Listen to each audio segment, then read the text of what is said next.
So at this stage, I can press into the cake. I'm not afraid to get some crumbs in here. It doesn't matter. The buttercream will catch them for me. And with my palette knife, 90-degree angle, I begin to spread the cream onto the sides. Take a little bit more if I need to.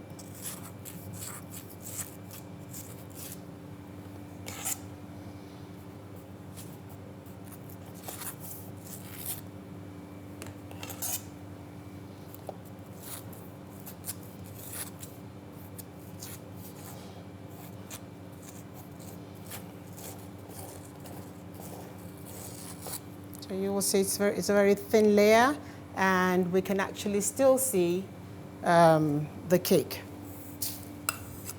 So just wiping the excess cream into another bowl. So whenever you're crumb coating, you don't want to wipe any cream you have on the palette knife into this bowl, because if you have any crumbs in there, you're just going to transfer them into your buttercream.